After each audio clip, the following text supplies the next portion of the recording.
Welcome to VBC on TV. నేను ప్రసన్న.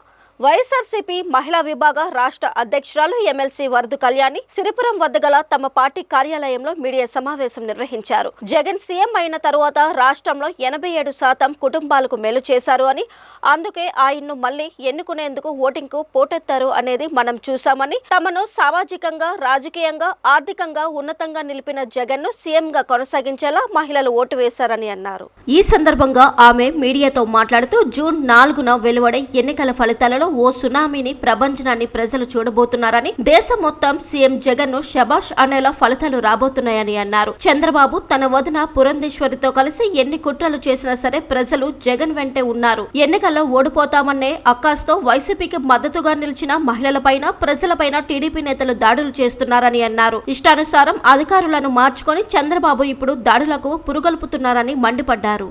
జగనన్నకి మద్దతుగా నిలిచిన ప్రజలందరికీ కూడా పేరు పేరున ధన్యవాదాలు తెలియజేస్తూ ఉన్నాను. ముఖ్యంగా మహిళలు, వృద్ధులు, బీసీ, ఎస్సీ, ఎస్టీ మైనారిటీలు తండోపతండాలుగా తరలి వచ్చి ఉదయం నుంచే క్యూ లైన్లో నిల్చొని జగనన్నకి మద్దతు తెలియజేసి ఓట్లు వేశారు. వాళ్ళందరికీ కూడా ప్రత్యేక అభినందనలు, ధన్యవాదాలు తెలియజేస్తూ ఉన్నాను.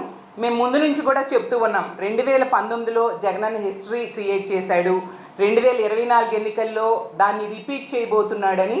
అది ఖచ్చితంగా నిజమని నిరూపించేట్టుగా ఈరోజు ఎన్నికలు జరిగాయి. అసలు ఓటింగ్ సరళిని చూస్తూ ఉంటే ఉదయానికే వచ్చేసి మహిళలు, వృద్ధులు వీళ్ళందరూ ఎక్కువగా జగనన్న ప్రభుత్వంలో లబ్ధి పొంది ఉన్నారు. కాబట్టి ఇలాంటి ప్రభుత్వాన్ని కాపాడుకోవాలి, మేము మద్దతు తెలియజేయాలి అనే విషయాన్ని ఓటు ద్వారా ప్రూవ్ చేసుకోవాలి అనేసి వాళ్ళు తాపత్రయపడుతూ ఓటు వేయడం జరిగింది. అది క్లియర్గా కనిపిస్తూ ఉంది. ఇప్పుడు తీసుకుంటే 152 ఎమ్మెల్యే నియోజకవర్గాల్లో, 22 ఎంపీ నియోజకవర్గాల్లో మహిళలే ఎక్కువగా ఓటింగ్లో పార్టిసిపేట్ చేశారు. అంటే మహిళల మద్దతు ఈ మహిళా పక్షపాత ముఖ్యమంత్రికి ఎంతగా ఉందో మనం అర్థం చేసుకోవచ్చు. జగనన్న ముఖ్యమంత్రి అయ్యాక 87% కుటుంబాలకి మేలు చేయడం జరిగింది. వాళ్ళందరూ కూడా డిసైడ్ అయిపోయారు, ఇలాంటి ముఖ్యమంత్రిని మేము కాపాడుకోవాలి, ఇలాంటి ముఖ్యమంత్రికి అండగా నిలబడాలి, ఇలాంటి ముఖ్యమంత్రిని మళ్ళీ ఈ రాష్ట్రానికి ముఖ్యమంత్రిగా చేసుకోవాలంటే దానికి మాకున్న ఒకే ఒక ఆయుధం ఓటు అనే విషయాన్ని ప్రజలు గమనించారు. కాబట్టి ఈరోజు ఓటుకి పోటెత్తి ఓటింగ్ శాతం కూడా ఈరోజు పెరిగిన పరిస్థితి మనం చూసాము. అలాగే తీసుకుంటే జగనన్న ఒక మహిళా పక్షపాత ముఖ్యమంత్రిగా మహిళల్ని ఆర్థికంగా, రాజకీయంగా, సామాజికంగా ఉన్నత స్థానంలో కూర్చోపెట్టడానికి ఎంతగానో కృషి చేశారు. మహిళల రక్షణ కోసం పెద్దపీట వేస్తూ తన పరిపాలన సాగించిన విషయం చూశారు. కాబట్టి ఈ రాష్ట్రంలో ఉన్న మహిళలందరూ కూడా ఒక అన్నలా, ఒక తమ్ముడిలా, ఒక కొడుకులా జగనన్నని భావించి జగనన్నని ప్రభుత్వాన్ని మళ్ళీ కొనసాగించుకోవాలని బలంగా నమ్ముతూ ఈరోజు ఓటు వేయడం జరిగింది. అసలు జగనన్న సునామీ సృష్టించబోతూ ఉన్నారు. ఒక ప్రభంజనం ఎలా ఉంటుందో దాన్ని జూన్ 4వ తేదీన జరిగే కౌంటింగ్లో మనం చూడబోతూ ఉన్నాము. తెలుగుదేశం పార్టీ వాళ్ళకి అర్థమైపోయింది, వాళ్ళు ఖచ్చితంగా ఓడిపోతారు, ఓటమి పాలైపోవడం ఖాయం అనే విషయం అర్థమైపోయింది. అసలు జూన్ 4న ఎన్నికలు ఫలితాలు ఎలా ఉంటాయంటే జగనన్న విజయాన్ని దేశం మొత్తం శబాష్ అనిపించేట్టుగా ఉంటుంది. ఖచ్చితంగా అంత చక్కగా ప్రజలు జగనన్నకి మద్దతు తెలియజేయడం జరిగింది. అలాగే తీసుకుంటే తెలుగుదేశం పార్టీ వాళ్ళు, చంద్రబాబు నాయుడు గారు అయితే అబద్ధ హామీలు ఇచ్చారు, కూటమి కట్టారు. అలాగే వదిన పురంధరేశ్వరి గారితో కలిపి ఎస్పీలను మార్చారు, అధికారులను మార్చారు ఎలక్షన్ కమిషన్తో చెప్పి. అలాగే వాళ్ళ ఎల్లో మీడియా ద్వారా అసత్య ప్రచారాలు చేయడం జరిగింది, వాళ్ళ సోషల్ మీడియాలో తప్పుడు ప్రచారాలు చేయడం జరిగింది. ఎన్ని చేసినా కూడా ప్రజలైతే మాత్రం జగనన్న వెనకే ఉన్నారు. తెలుగుదేశం పార్టీకి ఎవరు ఓట్లు వేయని పరిస్థితి, ఈ కూటమికి ఎవరు ఓట్లు వేయని పరిస్థితి. వన్ సైడ్గా వైఎస్ఆర్ కాంగ్రెస్ పార్టీకి ఓట్లు వేశారు. సో అసహనానికి గురైపోతూ ఉన్నారు తెలుగుదేశం పార్టీ నాయకులు కానీ, కూటమి నాయకులు కానీ. ఒక ఫ్రస్ట్రేషన్, ఎలాగూ కూటమి ఓడిపోతుంది అనే విషయం అర్థమైపోయి ఇన్ని చేసినా కూడా గెలవట్లేదు అనే విషయం కూటమి మనుషులకి, వాళ్ళ కార్యకర్తలకి అర్థమైపోయి దాడులకి పురుగొల్పుతూ ఉన్నారు. అసలు ఎంత ఘోరం అంటే మొన్న చూసాం నర్సీపట్నంలో ఒక మహిళ మీద దాడి చేయడం, అలాగే కృష్ణా జిల్లాలో, అలాగే పల్నాడు జిల్లాలో. అంటే ఇలాంటి దాడులకి పురుగొల్పుతూ వాళ్ళ అక్కసని, వాళ్ళ బాధని ప్రజల మీద, అంటే వైఎస్ఆర్ కాంగ్రెస్ పార్టీకి సపోర్ట్ చేసిన ప్రజల మీద తీర్చుకుంటూ ఉన్నారు. అసలు ఇది చాలా దారుణం. దీన్ని మేము తీవ్రంగా ఖండిస్తూ ఉన్నాం. అసలు మనం ప్రజాస్వామ్య దేశంలో ఉన్నామా లేదా అన్నట్టుగా వీళ్ళ ప్రవర్తన ఉంది. వాళ్ళు అధికారులు మార్చుకున్నారు, వాళ్ళ సపోర్ట్తో ఎన్నో దౌర్జన్యాలు గురి చేయడం జరిగింది.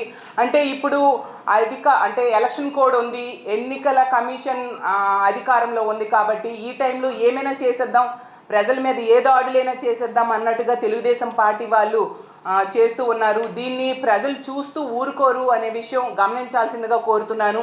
మీరు అప్పుడు అధికారంలో ఉండేప్పుడు సరైన పరిపాలన ఇవ్వలేదు కాబట్టే ప్రజలు 19లో మీకు బుద్ధి చెప్పడం జరిగింది. ఈ 24 ఎన్నికల్లో కూడా మీకు ఖచ్చితంగా బుద్ధి చెప్పారు.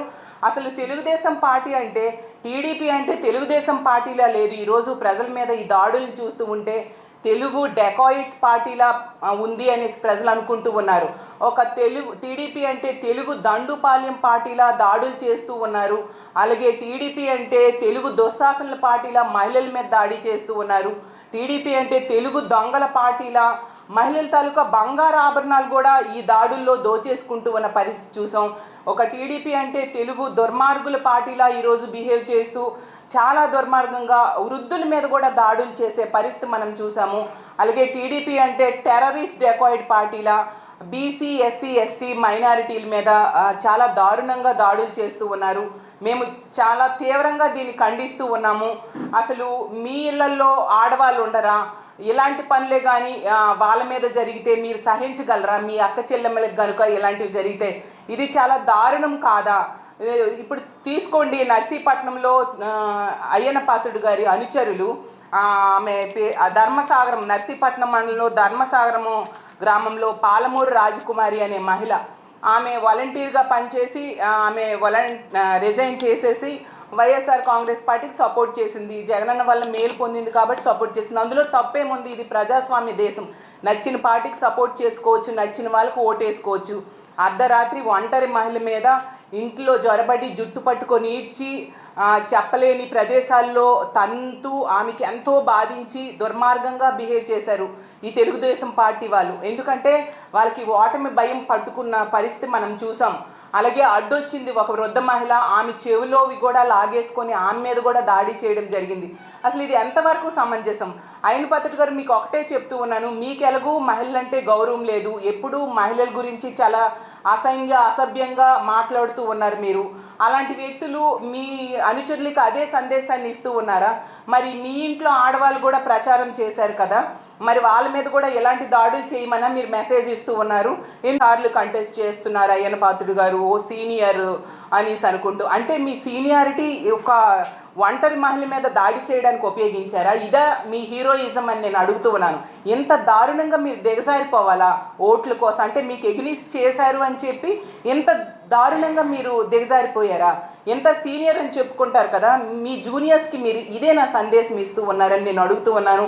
అలాగే తీసుకుంటే ఆ కృష్ణా జిల్లాలో గన్నవరం నియోజకవర్గంలో ఉంగటూరు మండలంలో ఆత్కూరులో వేములు సంధ్యారాణి అనే మహిళ, ఆమె చేసిన పాపం ఏమీ లేదు, వైఎస్ఆర్ కాంగ్రెస్ పార్టీకి ఓటేసింది అంతే. ఆమెకైతే ట్రాక్టర్తో ఏకం తొక్కించి చంపేద్దామని చూశారు తెలుగుదేశం పార్టీ రౌడీ మోకలు. ఎంత దారుణం! అంటే మహిళలంటే అంత చిన్న చూపా మీకు? అంత చులకన భావమా?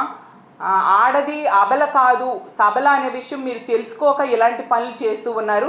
కానీ ఈ రాష్ట్రంలో ఉన్న మహిళలందరూ కూడా ఒక సబల ఏం చేస్తుందో దాని ఓటు రూపంలో చేసి చూపించారు. రానున్న ఓటింగ్ టైంలో మీరు దాన్ని చూస్తారు ప్రత్యక్షంగా.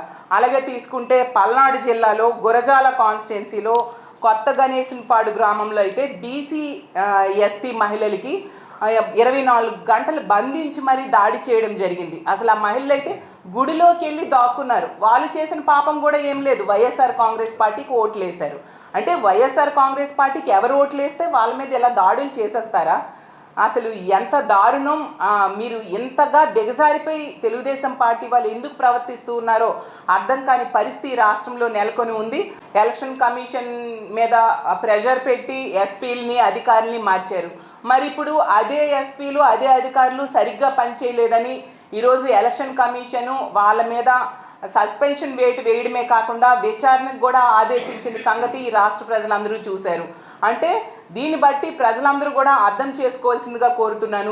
ఎన్నో హామీలు ఇచ్చి మోసం చేయడం జరిగింది. అతను అధికారంలో ఉండేప్పుడు మనం చూసాం, మహిళలకి రక్షణ లేని పరిస్థితి ఉండేది.